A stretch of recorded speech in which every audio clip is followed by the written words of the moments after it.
Hello दोस्तों, कैसे हैं आप सब। आप सभी का स्वागत है आपके अपने चैनल में। तो जैसा कि आज डिसाइडेड है, हम लोग आज क्या पढ़ने वाले हैं, क्या देखने वाले हैं। तो फिर से मैं बता दूं कि आज हम लोग मौर्य वंश के बारे में चर्चा करने वाले हैं। ठीक है, हम लोग आज मौर्य वंश के बारे में चर्चा करेंगे। मौर्य वंश, मौर्य काल की शुरुआत आज होगी आज की क्लास में। ठीक है, तो हम लोग मौर्य काल को देखेंगे। और एक चीज मैं बता दूं कि हम लोग आज जैसे मैंने जब डिस्कस किया था तो उस समय बताया था कि जब मौर्य काल की शुरुआत होगी तो उस समय ही हम लोग चाणक्य को भी देखेंगे। खासकर कुछ परिचय देखेंगे, शुरुआती परिचय को ही देखेंगे। लेकिन आज मैं आप लोगों को अभी शुरुआत में ही बता देना चाहता हूं कि हम लोग चाणक्य को आज नहीं देखेंगे। हम लोग अगली क्लास में चाणक्य को देखेंगे और पूरे डिटेल में देखेंगे, क्योंकि कुछ मंडल सिद्धांत जो सिद्धांत के बारे में हमने चर्चा की है वो पूरी तरीके से हम लोग देखेंगे। इसलिए आज वो हम लोग रोक रहे हैं। ठीक है, चलिए तो देखते हैं।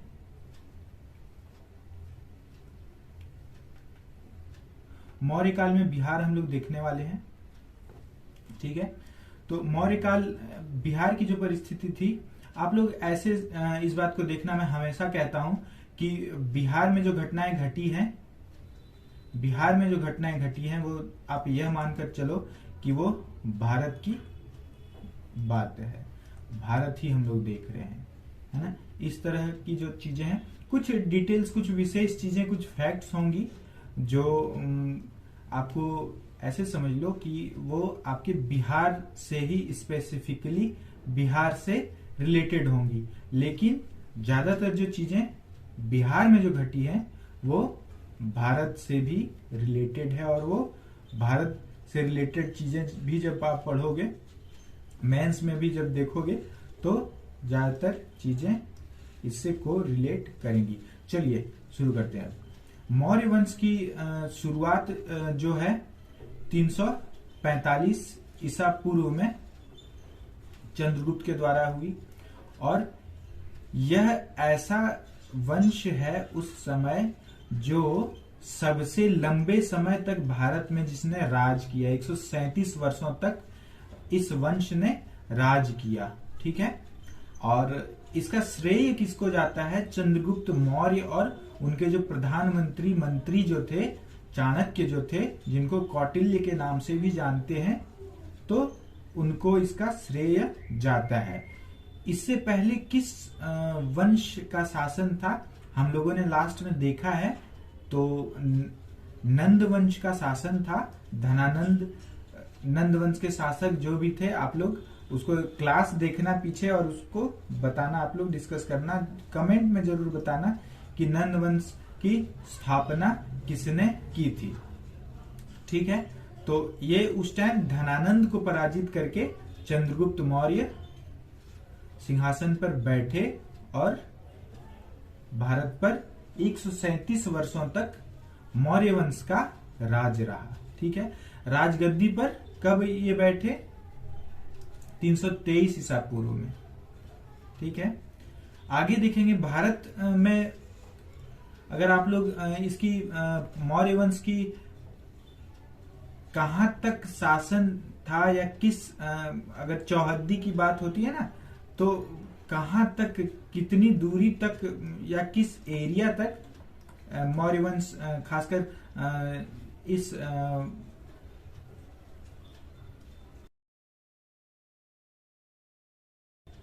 चंद्रगुप्त मौर्य के समय ही मौर्य वंश की जो चौहद्दी एरिया जो कहां तक हो गया था, तो आज का जो बिहार एवं बंगाल का क्षेत्र है, बिहार एवं बंगाल का क्षेत्र लेते हुए ईरान तक था। ईरान, पश्चिम में यदि बात की जाए तो ईरान तक पहुंच थी इनकी, या शासन था। बलूचिस्तान, अफगानिस्तान, यहां तो इनका शासन था ही। ये ईरान तक शासन था, आप ऐसे समझो। तो कितनी बड़ी साम्राज्य थी। मौर्य वंश को मौर्य वंश नहीं, मौर्य साम्राज्य हम लोग पढ़ते हैं, है ना। साम्राज्य छोटे मोटे शासन या राज्य या राजा को होने से उसे साम्राज्य नहीं कहा जाता है। यह मौर्य साम्राज्य, इसलिए हम उसको साम्राज्य पढ़ते हैं। देख रहे हो कितना कितना बड़ा शब्द लग रहा है, कितना भारी भरकम शब्द है। तो साम्राज्य, हाँ साम्राज्य एक भारी भरकम शब्द है।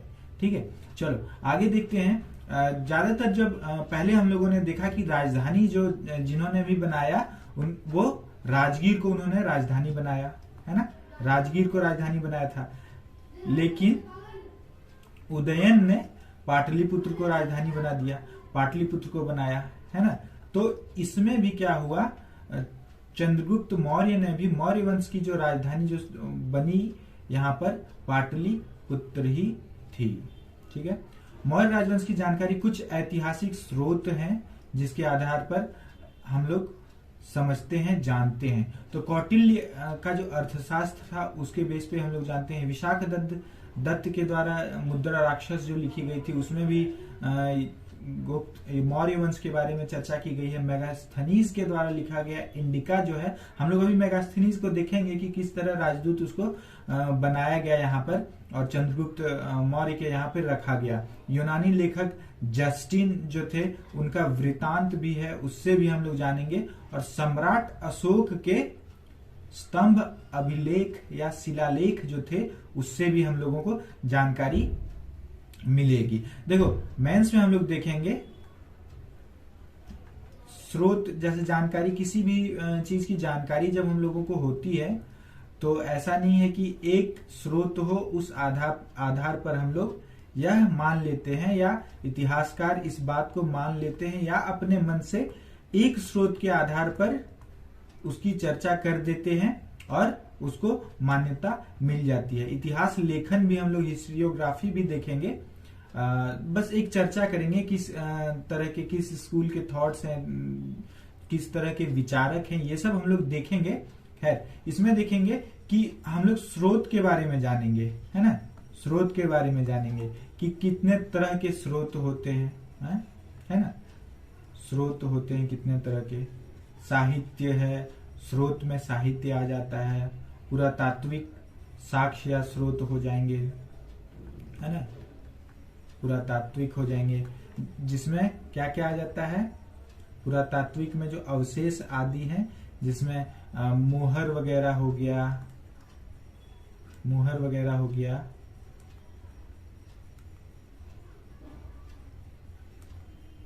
मोहर हो गए, मनके वगैरह हो गए, मृदभांड वगैरह जो है ना, मृदभांड आदि, उनके आधार पे भी पता लगाया जाता है कि स्रोत की सच्चाई है या नहीं। कुछ जो विदेशी यात्री जो हैं उनके यात्रा वृतांत के आधार पे भी लगाया जाता है। और साहित्य में आप ऐसे मान के चलो धार्मिक साहित्य भी है और जो पुस्तक आदि जो धर्म से इतर लिखे गए हैं वो सब भी स्रोत होते हैं। चलिए तो आगे अब हम लोग देखते हैं। मगध के राज सिंहासन पर बैठकर चंद्रगुप्त ने एक विशाल साम्राज्य की नींव डाली, है ना। एक विशाल साम्राज्य की नींव डाली जो अफगानिस्तान, देखो हम लोगों ने चर्चा पहले ही की थी कि अफगानिस्तान और बलूचिस्तान तक यह साम्राज्य फैला हुआ था। पुराणों में क्या कहा जाता है कि चंद्रगुप्त जो है शूद्र जाति के थे, है ना, शूद्र जाति के थे। ज्यादातर पुराण हो गए और इतिहासकार भी ज्यादातर यही कहते हैं कि वह शूद्र जाति के थे। कुछ इतिहासकार यह भी कहते हैं कि वो मौर्य कुल के थे, मौर्य कुल के क्षत्रिय थे, लेकिन इन चीजों में नहीं फंसना है। ज्यादातर यही शूद्र ही उनको कहा जाता था। तो इस तरह के, देखो इस तरह के क्वेश्चंस कहीं पूछे नहीं जाते हैं, इस तरह के क्वेश्चंस कहीं नहीं पूछे जाएंगे जिसमें इस तरह का द्वंद्व हो, डायलेमा हो, इस तरह के क्वेश्चंस कहीं नहीं पूछे जाते हैं। तो आप लोग इन चीजों, इस तरह के क्वेश्चंस के लिए निश्चिंत रहो। लेकिन हाँ, कुछ इतिहासकार क्या कहते हैं, ऐसा कुछ पूछा जा सकता है तो पूछा जा सकता है। उसमें शूद्र याद रखना है, मौर्य कुल के, क्षत्रिय उतना विशेष नहीं है। मुद्रा राक्षस के जो समालोचक थे घुंडीराज, उन्होंने समालोचना की थी जो विशाख दत्त के द्वारा लिखी गई मुद्रा राक्षस थी, है ना।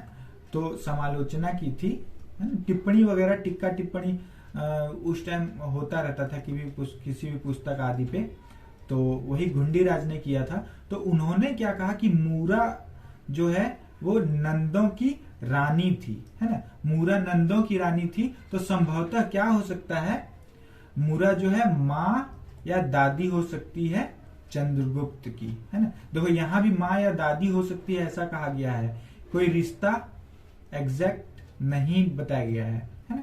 तो इसलिए हम लोग इसको ऐसे ही देखेंगे।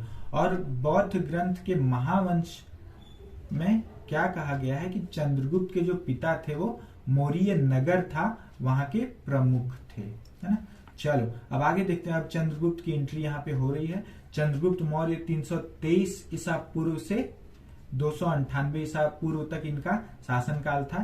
चंद्रगुप्त का जन्म हम लोगों ने पहले ही देखा कि 345 ईसा पूर्व में जन्म हुआ था, है ना।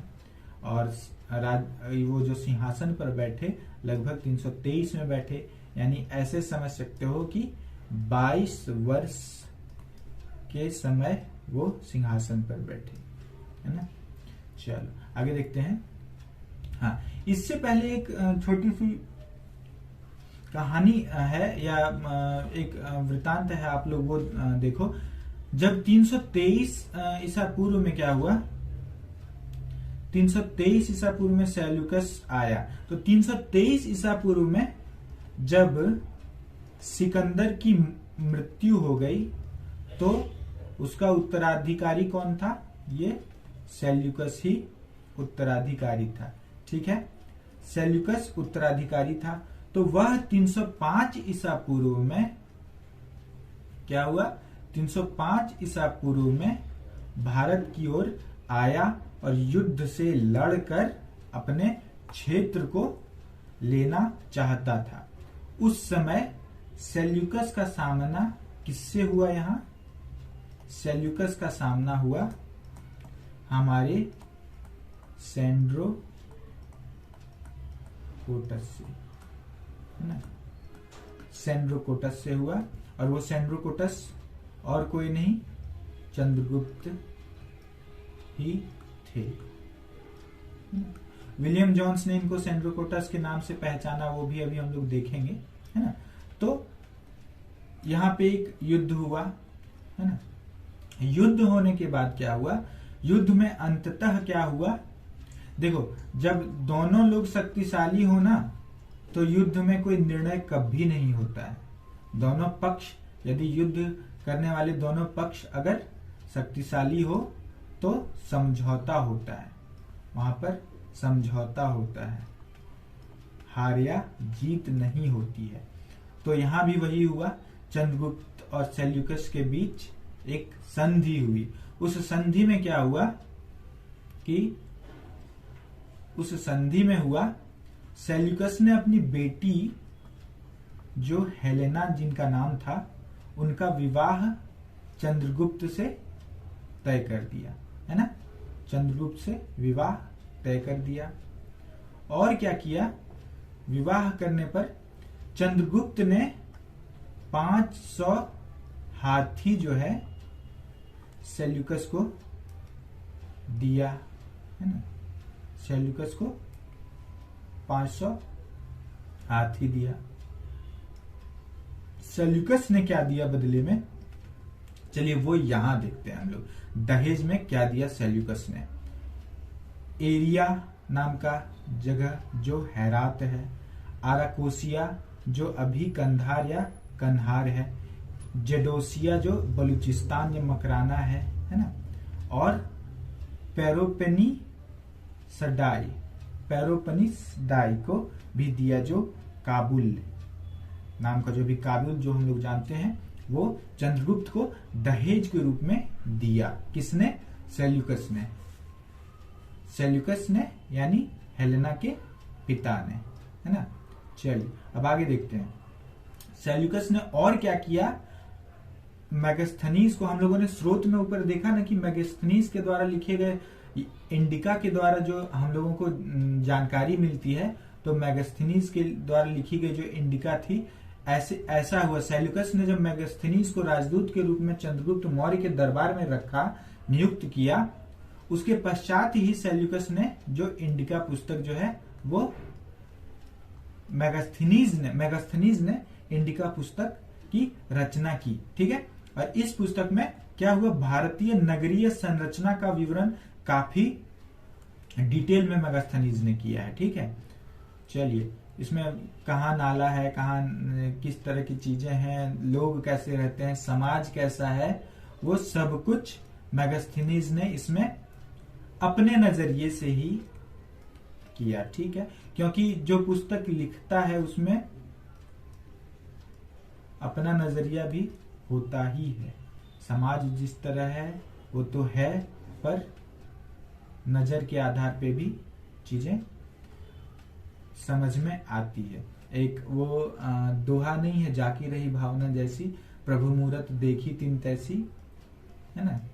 तो जिसकी भावना जैसी होती है ना, तो वो चीजों को उस तरह से ही देखता है।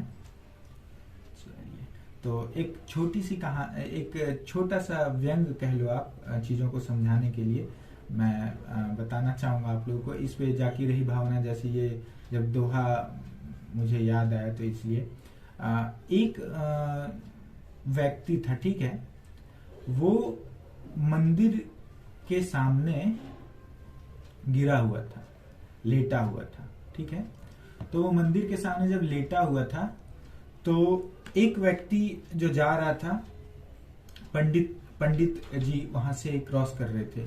तो पंडित जी ने देखा, उनको लगा अरे कितना धर्मात्मा है, देखो मंदिर के सामने किस तरह दंडवत पड़ा हुआ है, लेटा हुआ है, ईश्वर को याद कर रहा है, अपनी पूजा में मग्न है। पंडित जी ने वो देखा।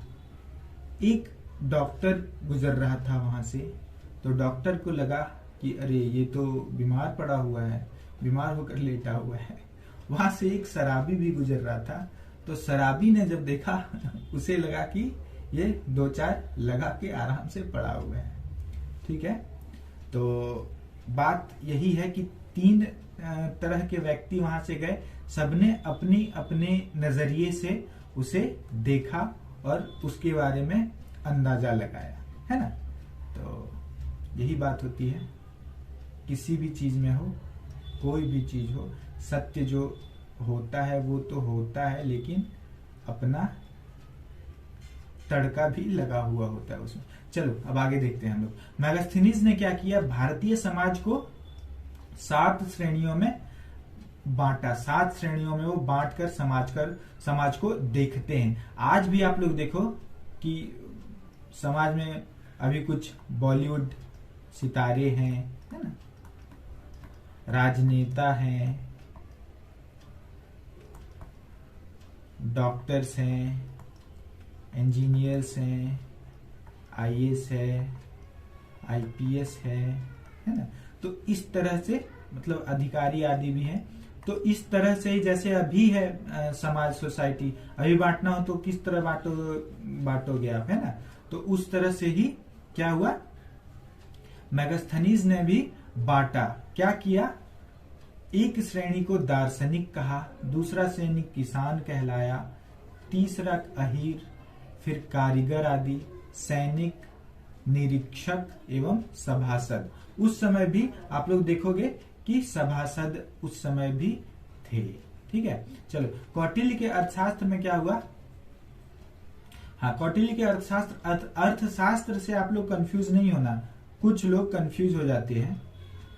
अर्थशास्त्र नाम से आप कंफ्यूज नहीं होना, ठीक है। देखो मैंने जब डिटेल में नहीं पढ़ा था, मैं अपने बारे में कहूं तो मैंने जब नहीं पढ़ा था तो मुझे भी यही लगता था कि अर्थशास्त्र है, ये इकोनॉमिक्स है, इकोनॉमी के बारे में है कुछ ये पुस्तक, है ना। लेकिन जब मैंने पढ़ा जाना तो मुझे पता चला कि ये किस तरह की पुस्तक है, किस तरह की बुक है। चलो ये देख लेते हैं हम लोग यहाँ पे। सर विलियम जोन्स ने चंद्रगुप्त मौर्य की पहचान सेंड्रोकोटस के रूप में किया, है ना। एरियन तथा प्लूटार्क ने एंड्रोकोटस के रूप में कहा, है ना। एंड्रोकोटस, एरियन तथा प्लूटार्क ने एंड्रोकोटस कहा, सर विलियम जोन्स ने सेंड्रोकोटस कहा। चलो आगे देखते हैं। चंद्रगुप्त के काल में हिंदू कुश पर्वत जो है वो क्या था, एक वैज्ञानिक सीमा थी यहाँ की, और यूनानी लेखकों ने इसे क्या कहा, इंडियन कोकैसस भी कहा। कोकैसस पर्वत है ना, तो उस तरह ही उनको इंडियन कोकैसस भी हिंदू कुश को यूनानी लेखकों ने कहा। चंद्रगुप्त मौर्य क्या हुआ, जैसे हम लोग ये देख ही चुके हैं, और आप लोगों ने एक चंद्रगुप्त मौर्य से रिलेटेड एक सीरीज भी आ रही थी किसी, याद नहीं मुझे किस पे, तो उसमें भी आप लोगों ने देखा होगा चाणक्य को। तो वही चाणक्य ही साथ में थे, है ना। और जो भी धनानंद को पराजित करना, चंद्रगुप्त को शिक्षा देना, सारी चीजें जो है चाणक्य ने ही की थी, है ना। तो उनकी पुस्तक जो है, उनकी पुस्तक अर्थशास्त्र क्या है, राज व्यवस्था तथा प्रशासन पर आधारित पुस्तक है उनकी, ठीक है। और यह जो है सबसे प्राचीनतम भारतीय राज व्यवस्था की पुस्तक उपलब्ध है। आप लोग ये समझो कि इससे पहले राज व्यवस्था, एम लक्ष्मीकांत जो आप लोग देखते हो ना, एम लक्ष्मीकांत, मतलब मैं बस रिलेट कर रहा हूं, आप लोग अदरवाइज नहीं लेना इसको। ये राज व्यवस्था से रिलेटेड पुस्तक हो सकती है ना, राज व्यवस्था से रिलेटेड पुस्तक है, लेकिन अर्थशास्त्र के नाम से कंफ्यूज नहीं होना है, ये इको नहीं, पोल साइंस है ना। चल आगे देखते हैं। चंद्रगुप्त मौर्य ने पश्चिम भारत में सौराष्ट्र तक प्रदेश जीतकर प्रत्यक्ष शासन के अंतर्गत शामिल किया। सौराष्ट्र का भाग कौन सा था, ये हो गया गुजरात का पार्ट, है ना, और ये दक्षिण भारत। आगे चले गए तो ये जो महाराष्ट्र, गुजरात और महाराष्ट्र का जो एरिया है, ये ही सौराष्ट्र का एरिया था, है ना, सौराष्ट्र का एरिया था ये। और ये इधर कर्नाटक हो गया, है ना। तो सौराष्ट्र तक पहुंच थी, और यहाँ आप ऐसे समझो कि उत्तरी कर्नाटक तक भी पहुंच थी। आप लोग आगे भी देखोगे तो उत्तरी कर्नाटक तक भी पहुंच थी। और वहां क्या प्रत्यक्ष शासन का मतलब क्या है, देखो, शासन करने के लिए एक तो सबसे पहले उस प्लेस को, स्थान को जीता युद्ध में, और क्या किया, क्या क्या रूल था कि जो वहां के शासक हैं, जीत कर वहां के शासक को क्या कहा जाता था कि आप कुछ वार्षिक रूप से एक मूल्य अदा करना, समय समय पर नजराना आदि दे देना, कर वगैरह आप दे देना, और शासन आप ही संभालो, हम लोग इसकी जिम्मेदारी, मैं इसकी जिम्मेदारी नहीं लूंगा। एक हो गया ये अप्रत्यक्ष शासन।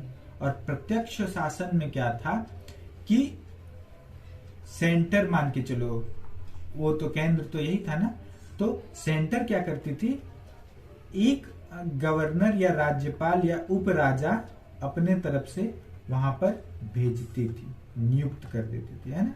और जो भी चीजें हैं उस शासन को वही संभालते थे।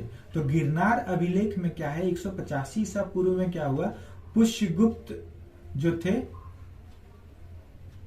उनको राज्यपाल वहां का बनाया गया था, है ना। तो गिरनार अभिलेख से ये पता चलता है।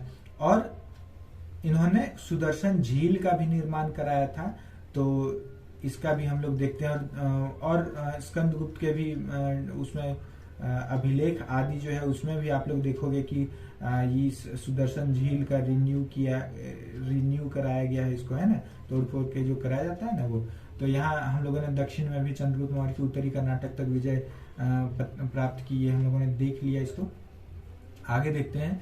चंद्रगुप्त मौर्य के विशाल साम्राज्य में क्या क्या था, काबुल, हेरात, कंधार, बलूचिस्तान, पंजाब, गंगा यमुना का मैदान, बिहार, बंगाल, गुजरात, विंध्य और कश्मीर के भी भूभाग थे। तो कितना विशाल साम्राज्य था, आप लोग सोच सकते हो, अंदाजा लगा सकते हो, है ना। इसलिए साम्राज्य कहा जाता है, मैं बार बार दोहरा रहा हूँ इसको।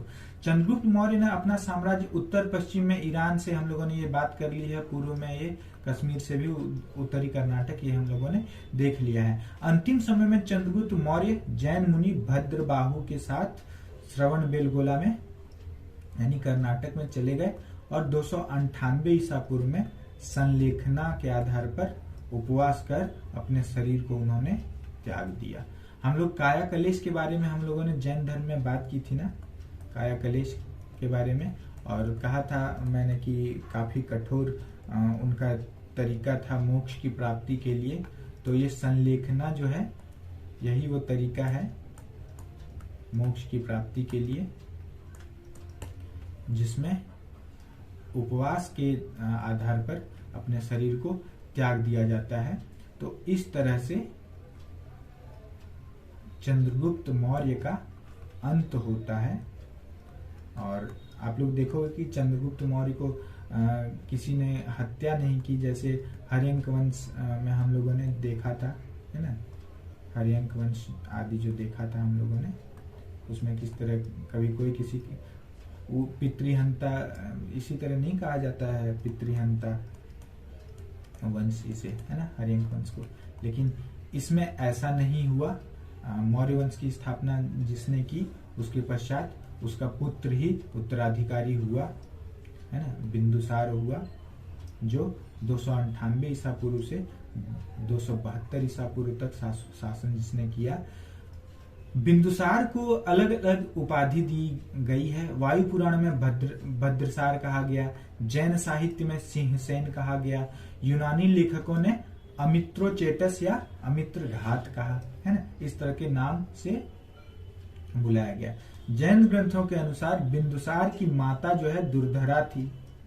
थेरवाद परंपरा के अनुसार बिंदुसार ब्राह्मण धर्म का अनुयायी था, है ना, और जबकि दिव्यावदान के अनुसार वह आजीवक संप्रदाय का अनुयायी था। देखो हम लोग आजीवक शंकराचार्य या जो भी जिस तरह की भी चीजें हैं, बहुदेववाद, मतलब हम लोग पूरी डिटेल में इसको जब मेंस की क्लास करेंगे हम लोग उसमें देखेंगे, है ना, मेंस की क्लास में हम लोग जरूर देखेंगे। आजीवक संप्रदाय हो गया, चारवाक क्या था, कि कितना अंतर है इसमें, सांख्य देखेंगे, है ना, हर चीज को हम लोग देखेंगे, मेंस में देखेंगे ये सारी चीजें, क्योंकि इनसे क्वेश्चंस ज्यादा नहीं पूछे जाते हैं। तो और इसके आगे हम लोग अभी देखेंगे, धर्म को देखेंगे, धर्म सुधार आदि जब देखेंगे तो वहां पे डिटेल में देख लेंगे इसको, है ना। चलिए, बिंदुसार के दरबार में सीरिया के राजा एटियोकस ने डाइमाइकस नामक राजदूत भेजा। नाम देख रहे हो आप लोग, एटियोकस, डाइमाइकस, राजू, सुरेश, कपिल तो अब शर्मा जी की वजह से कुछ अलग हो गया है, लेकिन चलो रहने देते हैं ये सब। उनके नाम कितने अच्छे अच्छे थे, है ना, एटियोकस। चलिए आगे देखते हैं अब।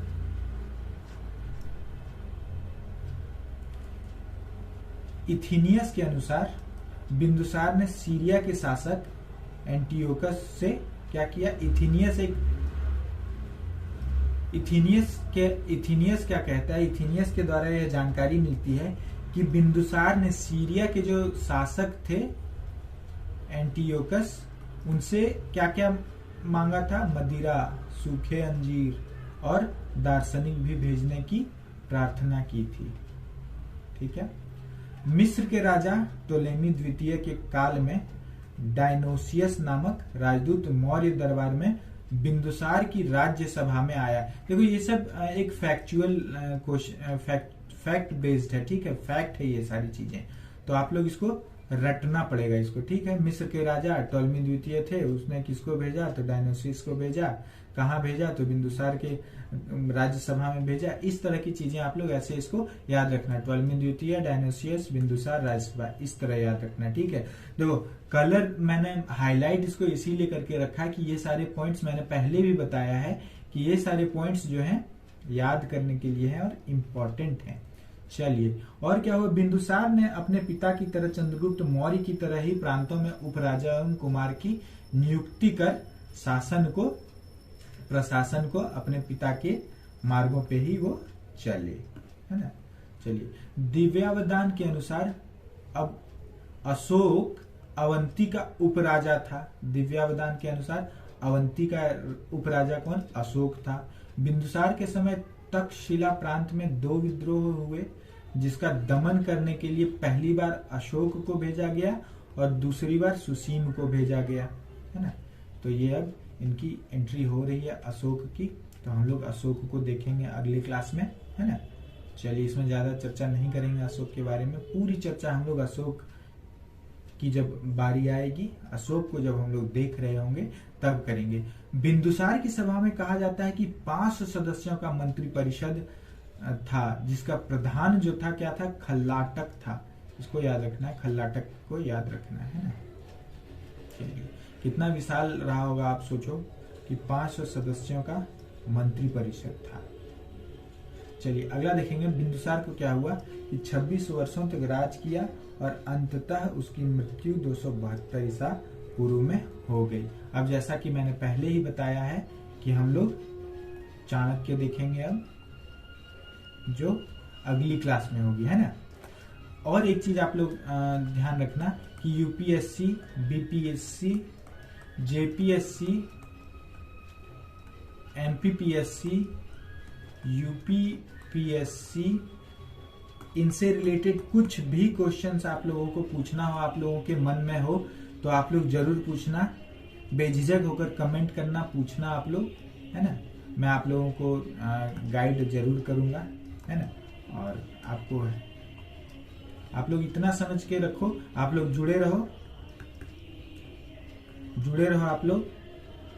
आप लोगों ने वो मूवी देखी होगी, यहाँ पे उस मूवी का उल्लेख करना बहुत आवश्यक है, जिसमें ये डायलॉग नहीं था।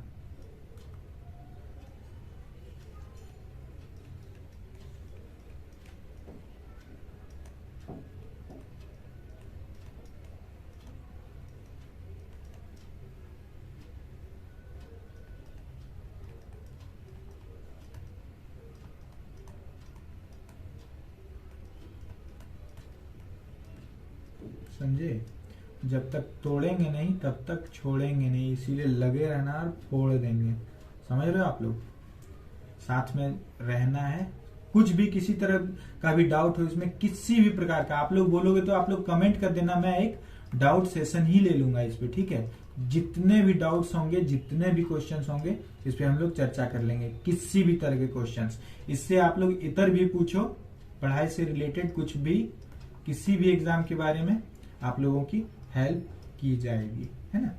चलिए, तो अब हम लोग अगली क्लास में मिलते हैं। तब तक के लिए क्या? तब तक के लिए जय हिंद, जय भारत।